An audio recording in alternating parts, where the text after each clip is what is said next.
You're listening to the weekly Parsha Podcast with Ari Goldwag, recorded with Hashem's never-ending assistance in Ramat Shemesh Israel, 5780, 2019. This week's Parsha is Parsha Vayishlach. In the beginning of our Parsha, the Torah tells us about Yakov Avinu, Jacob, how he split up his encampment into two separate camps because of the danger that was coming from Esav. Esav was coming out to greet him with 400 people.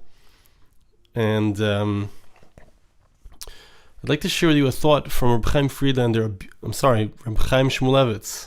This is from Sichas Musar, a beautiful, beautiful idea.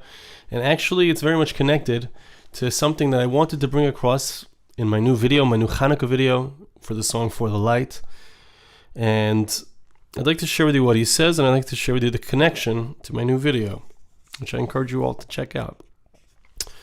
This piece is called Shimush Talmidei Chachamim, the idea of learning from the actions of Torah scholars, learning from not just from what they have to say, but also from their deeds. It says like this: Isi Gemara Sanhedrin. Gemara in Sanhedrin brings in Daf Lamed Tesma Beis, page 39b. Vayikach Ovadya mea neviim. The pasuk in Malachim, Ovadya, the prophet, Obadiah. So he took 100 prophets. Vayachviyim chamishim ish b'ma'ora. And he placed 50 of them into one cave, and he placed 50 of them into another cave. Ma'ishna chamishim ish. Why did he do it this way? Why did he put 50 in each cave? Amar Belazar, mi Yakov lamed. Belazar says that he learned this idea from Yakov Avinu, from Jacob. That Jacob, he split his camp into two in order to protect them. Ovadya was protecting them, protecting these Nevi'im, that they shouldn't be killed by Achav, if I'm not mistaken. So therefore, he split them into two groups. If one of the groups would be attacked, so then, just as Yaakov Avinu said, that the second group would still be left, so too that's what Ovadya did. Marsha asks as follows. This is what he says. Why do we have to say? Why did Rebbe Elazar have to say that? How did he know it? He knew it from Yaakov Avinu. Why don't we say Why don't we say that he thought of this idea on his own? Why did he have to learn it from Yaakov Avinu?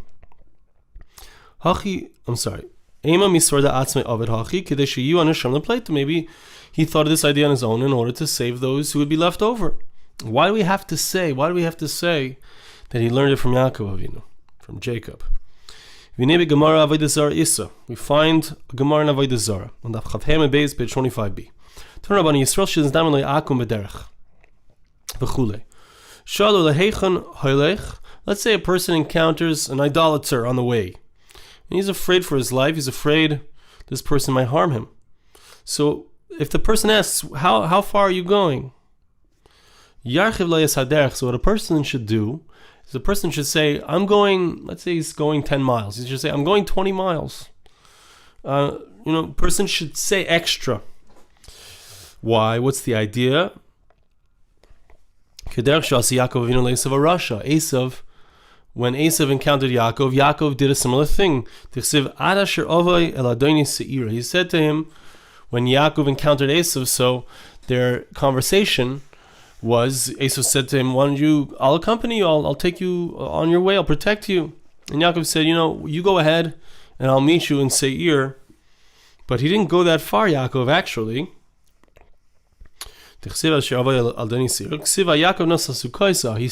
at Sukkos, which is a certain location, which isn't that far. So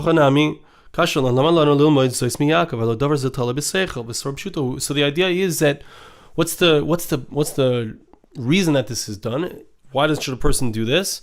In order that the person will think, if he has any thoughts to harm you, so you'll tell him you're going a certain distance, you'll get to half the distance which you actually intend to go, he'll think that he's going to get you at the end of the path, and then you'll be safe. And we learn this from Yaakov Avinu. But again, the question is, why do we need to learn this from Yaakov Avinu? Why can't a person think of this idea on their own? Well, the Halong Siv, further down it says, Vayava Yaakov Shalom Yeshchem Vayichanas Pnei Hayir. The verse tells us that Jacob arrives the city of Shechem, and he encamps there. The Medrash tells us, We find that there's an idea that if you live in a certain place, so you need to do nice things for that place. You need to benefit that place. Yakov Avinu got to Shechem. He encamped there. He had a karsatov. He had a sense of recognition of the good that was done to him, that he was able to stay there. This is obviously before the story of what happened with Dinah. But he wanted to express that, so he set up a store that he would charge less. It was like a gemach store. He would charge less for merchandise that usually costs more. And then we find I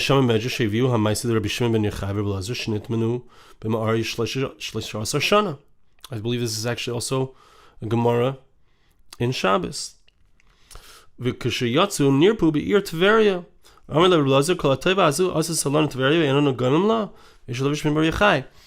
there was exactly a similar story happened where Rabbi Shimon Bar Yochai and his son Rabbi Elazar, so they were living in Tveria, and they felt that they had been protected by Tveria, that had been inside of the cave there in Tveria, Tiberias, and they wanted to do something to express their Akar Satov to the place where they lived. How did they know to do such a thing? They learned it again from Yaakov Avinu, from something that Jacob did. And the question is, they couldn't think of this idea on their own? Why was it necessary again for them to learn from Yaakov Avinu in this regard? Okay, so let's see. We'll see that there are other examples of this as well. He brings a few. We'll see if we read all of them, but I'd like to read a few more. Gemara Sanhedrin Issa. There was a story with Rabbi Gamliel. He wanted to convene a bestin, a court, and he commanded that 7 people should join him there. But what happened was, he got to the location, and there were 8 people who had come. So there was one person who had not been asked. Whoever has come up without permission, so he should go down, he should leave the place. That's what Rav Gamliel said. Shmuel HaKatan got up, even though he wasn't the one who had come up there without permission. He got up and he said, I was the one. And he went out. He didn't want to embarrass the person who had come up there without permission. Okay? A similar story occurred. Very interesting. Rabbi Gamliel, so Shimon HaKatan learned it from how did he know this? Because he saw it by his Rebbe. There was a story with Rebbe that there was someone had come into the shir and he had a very bad smell coming from his mouth. He had eaten strong garlic. Or mi achol shum yetze. So Rebbe said, whoever ate the garlic, step out please, it's disturbing us. So Rabbi Chia, who had not eaten the garlic, he got up and he left. And then everybody left. So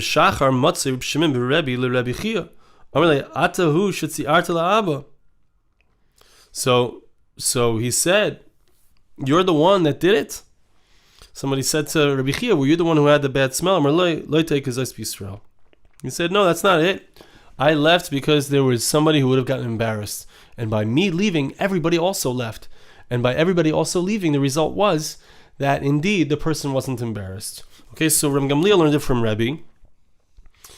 So there, Rabbi Chia mecha gamar la me Rabbi Meir. And where did Rabbi Chia? So Shimon HaKatan learned it from Rabbi Chia. And because Rabbi Chia was the one who walked out, didn't want to embarrass somebody. Where did Rabbi Chia learn it from? He learned it from Rabbi Meir. The Tanya Maisa be Isha Acha Shabbos the Beis Midrash shel Rabbi Meir. Rabbi Meir, one time a certain woman came to his Beis Midrash. Amar lo Rabbi Echem Ken Kitshani Bibia. This woman said, she said a very heavy thing. She said that somebody here married me with marital relations. Amar Rabbi Meir because of laget krisis v'nasanla. So Rabbi Meir himself, amazing thing, it wasn't clear who had done it. It wasn't clear who had married her this way. Rabbi Meir himself got up and wrote her a divorce document. Then what happened? Every single one of the members of that Beis Medrash gave her a get. And what was the idea? Because this way it wouldn't embarrass the person who had done this thing which was not so acceptable. Rabbi Meir, Mehecha Gomer Law, where did he learn it from? Shmuel HaKatan. He learned it from Shmuel HaKatan, like we said. Shmuel HaKatan was the first one who did it. Okay, that was the story where they all went in to judge the case, and there was an extra person there. Ushmuel HaKatan me'echa gamer la mishcheni ben Yechiel. Where did he learn it from? He learned it from the verse in Ezra, from this person named Shcheni ben Yechiel. It says there in chapter 10, verse 2, V'yan Shcheni ben Yechiel v'gomer v'shcheni ben Yechiel me'echa gamer la miYehoshua. Where did he learn it from? If you look at the verses there, you'll see the story over there. He learned it from Yehoshua. We find that Moshe did all that he could not to cause embarrassment. So, but the idea here is very strange or difficult to understand on the surface. You see an amazing thing, a powerful thing, an important thing, an important lesson, that a person is not supposed to do something on their own. Person, even though of course I could think of this idea on my own, I could think of the idea to separate the two. Ovadya could have thought of it on his own to separate the Nevi'im, put 50 here, 50 there. Each of them could have thought of this idea not to cause somebody else embarrassment on their own. But it needs to be something that we saw somewhere else. It needs to be something. About each one, the Gemara said, where did he know it from? Why didn't it say that he did it from his own? He did it on his own. He thought of the idea on his own. We see a person should not do things on their own. When a person does things on his own, we don't know if we're biased. We don't know if this is the way that the Torah expects of us. It's a great danger. We don't know the end of things. See, if I have a Masorah, if I do it because my Rebbe did it, and my Rebbe did it because his Rebbe did it, and his Rebbe did it because he saw that was what was done in the Torah, and they did it in the Torah because that's what they saw done by Yehoshua back to Moshe Rabbeinu, to Moses. So then we have a Masorah. We know that this is the correct thing. Moshe Rabbeinu was somebody who had divine inspiration. The things that he did were based on Ruach HaKodesh, based on direct instructions from Hashem. So we want to make sure that our will is aligned with Hashem's will, because we want to make sure that what we're doing ultimately is going to produce good fruits, positive fruits, that things will be good in the end. We can't possibly know that, but we know if HaKadosh Baruch Hu is the one behind it, if it's something that was done by Moshe Rabbeinu, by Yehoshua, and by great sages whose entire lives were completely seeped in the Torah, in the das of the Torah, the will of God, so then we know that what we're doing is correct. Even these great sages, Shmuel HaKatan, Rabbi Meir, and Rabbi Chia, they only did it because they saw that their Rebbe had done it. Even though this is something that could have been learned misvara. Okay, so that's the basic idea. And it's a very powerful idea. I mean, there's more here. We'll see if we can get to it or not. But I wanted to share with you just a thought that was connected to my video. So, I don't know if you saw the video yet, but the video, so in this story, in the video, which is a made-up story, I made up the story with Hashem's help. So, there's a young man, and he'd like to purchase a menorah. He'd like to get a menorah, a beautiful menorah. His family doesn't have the nicest menorah. And in the story, so there's an older couple, and they're reading the Sefer Avos Chesed, which is about loving kindness. And actually, it was really cool because here we have this couple, and they're going to do a kindness for this young man, for this child who wants a menorah. And when I first picked up the Sefer Avos Chesed to use it in the video, it was Hashgacha Pratis. I opened up to a page which said there's an obligation on adults to do Chesed, to do kindness for children. Anyway, that was just, I always see interesting things as I'm doing videos. Kadosh Baruch Hu gives me siyata d'shmaya, divine assistance. But why did I intentionally, specifically, wanted that they're reading the Sefer, and they're not just doing a kindness on their own because it's a nice thing to do. They're learning the Sefer, they're reading Avos Chesed, they're learning about the idea of kindness. Because, this is the idea, and this is the message, and it's a very important message, especially for today. There's so many different opinions. There's so many different isms in the world. There's liberalism, and there's idealisms, all kinds of ideals.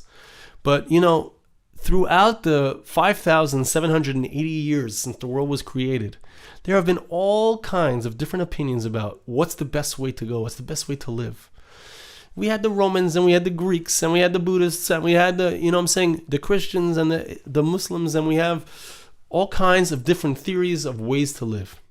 But there's only one way to live, which is divine, which was given at Har Sinai, at Mount Sinai in front of 1.2 million people who experienced a revelation of HaKadosh Baruch Hu, of God in this world. And it was done concurrent to him having taken out the Jewish people from Egypt, an entire nation, 1.2 million, really probably much more than that, maybe 1.5 or 2 million people. Amazing miracles followed by an amazing experience at Mount Sinai. And to this day, we keep the Torah exactly, precisely as it was given on Har Sinai, by Hashem, by God, exactly how it was given. That's how we keep it. The Gemara, the Talmud, the sages didn't make up anything on their own. Everything was specifically given to Moshe Rabbeinu. It was a Torah Sheba'al Peh. It was written down about 2,000 years ago, 1,500 years ago. But before that, it was all there. We had a very clear, authentic tradition that went all the way back to Mount Sinai. And so when we keep the Torah, when we do what it says in the Torah, when we follow the dictates of the Torah, the laws of the Torah as they're laid out in the Paiskim, we know that we are doing God's will, and we know that we are following in a true chesed. If, let's say, we're doing the kindness because that's what it says in the Sefer, that's what it says in the Sefer Avos Chesed, that's a real chesed. I might do something on my own because I think it's a nice thing to do. I might do a kindness on my own because it's a nice thing to do. I might get involved in saving the whales, or I might get involved in, being vegetarian, or all these different kinds of ideals that we don't know. Maybe they're true ideals. Maybe they might be a passing ideal. Maybe something that today it's something that's in vogue. The climate, the world. I'm saying all of these things. They may or may not have validity. I don't know. I'm not an expert in those areas. But what I do know is that whatever the Torah says is true, and whatever the Torah says is important, that's what's going to last forever. That's what's going to be real. That's what's going to ultimately give us a real society, a true society that's going to give us what we're looking for in life. It's going to give us satisfaction. We're going to be aligned with God's will, and we're going to be aligned with that which is a true reality. Okay? Now, with that in mind, so, that's kind of what I was trying to express in the video, is that these people are learning this halacha, or I don't know if it's a halacha that there's an obligation to do that, but the idea was that we're not just doing things on our own. We're doing things because we're inspired by the Torah, because HaKadosh Baruch Hu wants us to do these things. It's not just coming from our own self that we think, oh, that's a nice thing to do, or that's not the right thing to do. The Torah is what guides our every action. And that's the message here that Reb Chaim Shmulevitz is teaching us, that the reason that we do things, the reason that this person went to such an extreme when it came to making sure not to cause somebody embarrassment. He himself admitted to having done something he didn't do, or he himself admitted that whatever it was, all of these situations, why do we do them? Why does a person have to have that sensitivity? Because the Torah says that that's a sensitivity that we need to have. And we know that because we saw that by our teachers, who saw it by their teachers. Rosh Hashiva, so Zayin Gazuni should be very well. I hear the shiurim from him every day. Pretty much every day I listen to shiurim of his, or read his sefer. And he always talks about, this is what we saw by Rabbi Aaron. This is what I saw by Rabbi Aaron Kotler. This is what I saw by the previous generation. And it's so important to know. He also says sometimes that this wasn't done in the previous generation. An example of something that wasn't done. Today, they come down and they don't blow out the candles after they walk down to the chuppah at a wedding ceremony, right? That wasn't done. People would blow out the candles. It's not a mitzvah to leave those candles burning. That's an example that he gives of something that wasn't done. But it's important to know what they did do and what they didn't do. It's important for us to know where we have veered from the previous generations. We need to know, we have to get back to what they were doing. Sometimes we've added stuff that's not necessary. We need to know that that's not really what was done in previous generations. That's important to know as well. We need to know, why do we do it? Why did Ovadya separate the camp into the Nevi'im into two separate groups? Because Yakov Avinu did it. He didn't just do it on his own. He didn't just do it because he thought, oh, that's a good idea. Because maybe if this group gets in trouble, the other group will be saved. He didn't just think of it on his own. He used the Torah as an example, because whatever the Torah says, whatever we find that the Torah says to be true, that's something that we could take it as an example that's going to work for us. Because the Torah is eternal. The Torah was written and given 3,300 years ago. Our Avos lived 3,800 years ago, between 3,800 years ago, around then. And we're still here, right? This is the Torah is that which keeps us. We are the only ancient nation that still exists exactly, precisely, as we were 3,300 years ago. Same people, same mitzvahs, same commandments, wearing the same tefillin, the same tzitzis, lighting those Shabbos candles on Friday night. Same people. We haven't changed. And we're still here because the Torah, the way that the Torah lays out for us, that which we do is based on the Torah. And as long as we follow that which the Torah says, we shall remain, our children will remain for all time. I want to bless you, ask you to bless me. Hashem should help us to be able to recognize and to seek that which the Torah wants for us, to seek the way of the Torah and that which the Torah wants from us. I apologize. Hashem should help us to be able to recognize those things and to be able to do those things and to be able to continue to exist through ourselves, through our children, through our grandchildren and great-grandchildren, until the times when Mashiach comes and all the world knows the truth. Thank you so much for listening. Have a wonderful Shabbos. This podcast was made possible through the gracious donations of listeners like you. For more podcasts like this, please visit www.arigoldwag.com or search on iTunes Ari Goldwag.